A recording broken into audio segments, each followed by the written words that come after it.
So I'm Jess Paul, and this is Katie, and we just went to see Harry Potter, as well as HP, probably half the nation. I'm speaking as someone who's read the books, seen all the movies. I didn't read the books, and I would like to point something out. What? The whole entire movie, basically, Okay. I thought Harry was gonna die. You did? Did you really? Because, That's awesome! well, for some reason, I guess people telling me the ending has totally phased me, and I didn't remember anybody saying anything. But the weird thing is, I knew Harry and Ginny were supposed to get married, so I guess I really didn't put two and two together. I'm pretty dumb. So, like, I'm like, oh, Harry and Ginny are gonna get together in the end, except that, wait, Harry's supposed to die. What was your overall reaction to the movie? What did you think of it? Did you like it?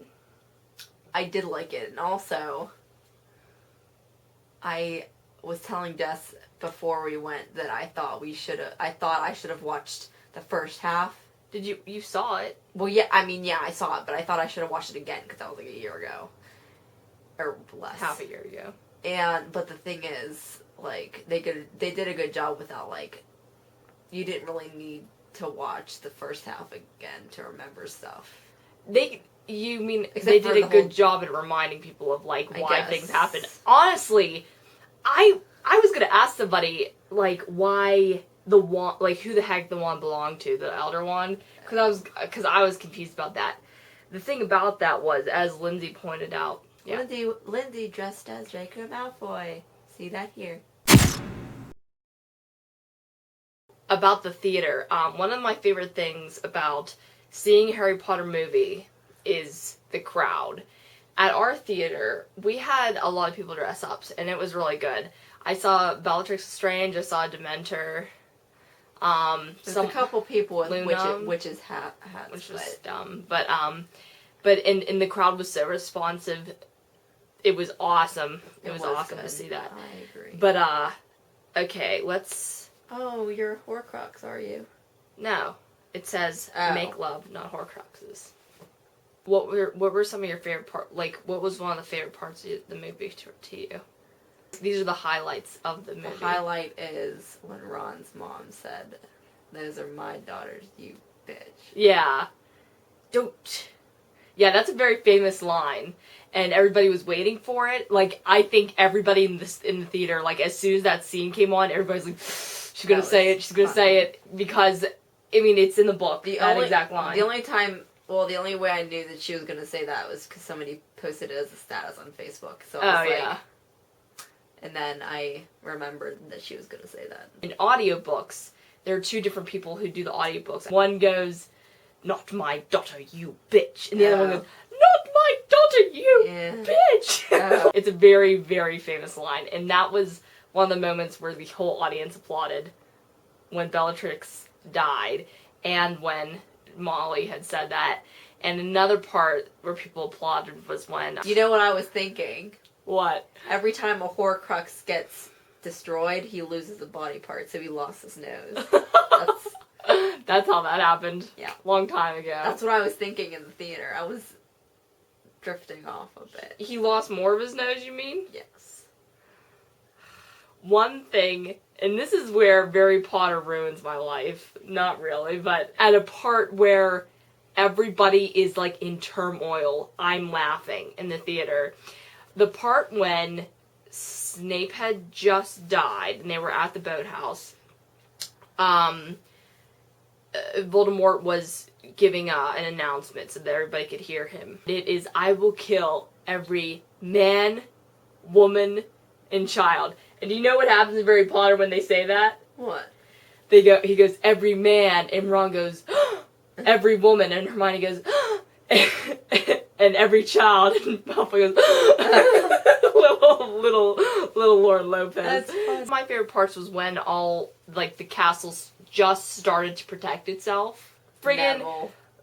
yeah. He was like, ha ha ha. Yeah, and McGonagall, she was the cutest thing in this movie. Also. Oh my god. Also, a good thing was, Another big thing in this movie, actually, that was awaited for, was the Ron Hermione kiss. that was so cute. That was unexpected. I didn't think it was going to happen when it actually how happened. They smirked at the end of it. That was so bad. That was so funny. I know. And Emma had said that, you know, Rupert is like her brother as everybody in the whole freaking cast to her. She just always says that. And they, you know, kind of were awkward, and I think they were told the night before that they were going to film that part, and so that they wouldn't get all nervous about it for a week or whatever. Is there anything that really stuck out to you that you didn't like in the movie that just didn't go? I think Malfoy should have been in it more. Yeah. Yeah, like was he didn't and I really, thought he was going to stay, redeemed. and I thought he was going to stay on the side of the Hogwarts people at the end. Because the thing is, I thought in the series, and I haven't read the books in a long time, so, and I should have, but I thought he had redemption in the movie somewhere. He did something really good, but he didn't. One thing I didn't like, and this is pointed out by a lot of people as soon as the trailer came out, and it really grossed me out. When Harry and Voldemort jumped off the cliff and were, you know, just dabbering around, like flying around. Yeah, she was making noises in the theater, like... Ew. Yeah, I thought it was gross. I'm like, they shouldn't be touching each other that closely. It's like, I just wouldn't want to touch Voldemort. It's gross. And the thing is, it's supposed to really hurt Harry to be that close to Voldemort. Right? Well, I'm sure he wasn't comfortable. Say they jump off, not touching each other, that totally defeats... I mean, it takes off an element of suspense. Yeah. Right. Because it's like, okay, they could easily just fall by themselves and die, but no, they're attached. Yes, I know that, Katie. I'm saying for the top. So I'm saying they shouldn't have jumped off the cliff at all and had another way of like chasing each other or something. Just was it in the book? No, that wasn't in the book. No. When did you cry? Oh, I know you're not asking me that, but I'm going I am asking you that. I just asked you I that. thought you were asking your viewers. You guys too. You can answer all of these questions that I'm asking this one. But I'm going to do it first. Go ahead, Katie. Okay, I cried twice. Okay. 2 different occasions. The first one was when we found out that Harry was going to die. Like, when he was, like, took his head out thing. And then he went down to Ron and Hermione. And it was, like, crying. That's when you really cried then, huh? Yes. He sold it for you. Because I thought he was going to die. The very, very end, when they were all grown up, because I was thinking back to how, like, little Daniel and little Rupert and little Emma, when we were, like, how old were we? When the I was 11. I was 9. Maybe 12. I was 9, because I was in 4th grade. We grew up with them, and how now we're getting older with them, and...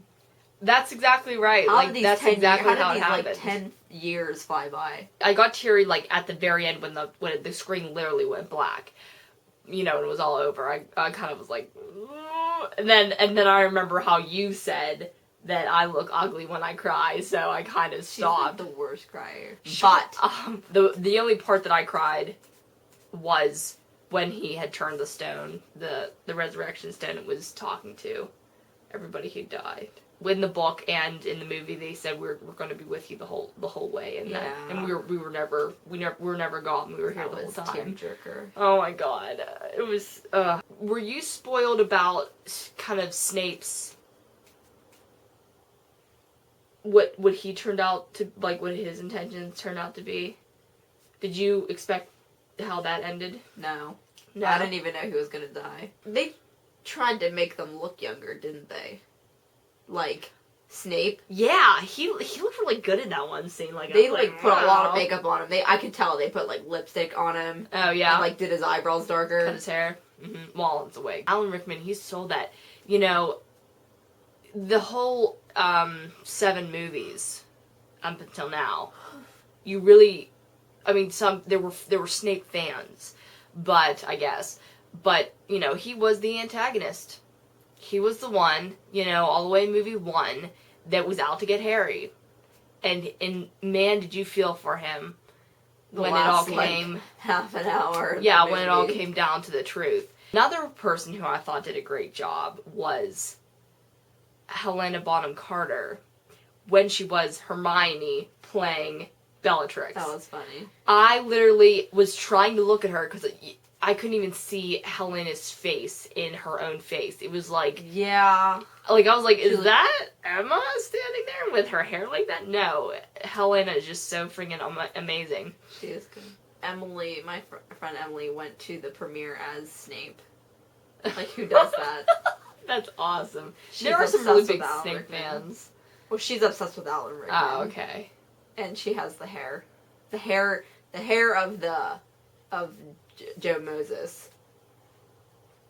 That's fantastic. What the devil is going on here? That is so good, isn't it?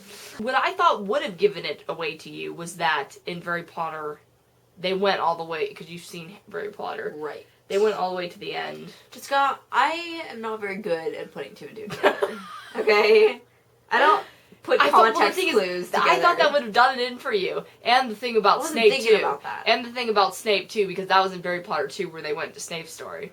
Harry Potter sequel. And I guess you just were like, they just added that in there, you know? It's just their own plot. Doesn't matter. For some reason, I thought that dragon was cute.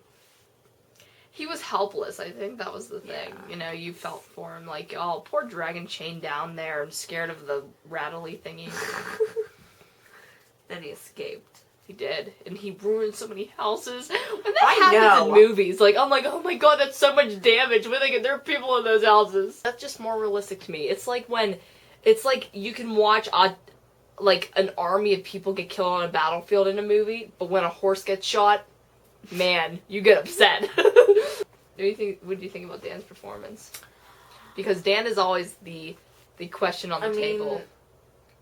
He's definitely gotten better throughout the years, but I thought I didn't have a problem with him. I didn't have a problem with him either. One of the biggest moments to me was when he was realizing, along with a lot of other people that were in the audience, we were realizing that he had to die.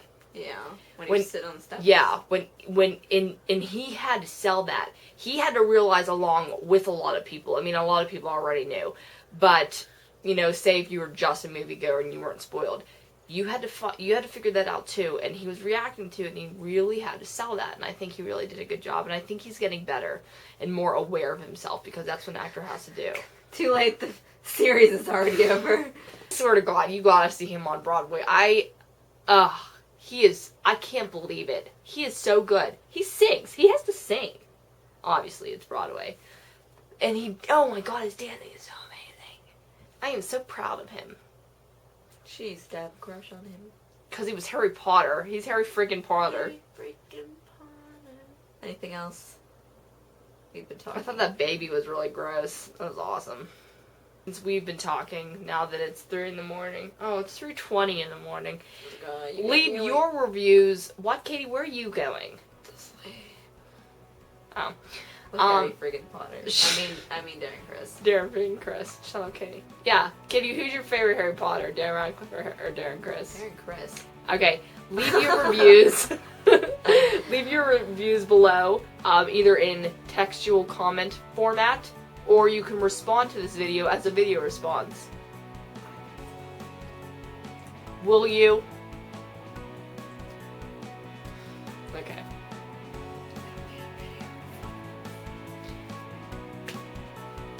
Ten reasons why Darren Criss is a better Harry Potter than Daniel Radcliffe. 1. He's hot. 2. You don't He's think Dan's half hot? Hawaiian. Half Hawaiian?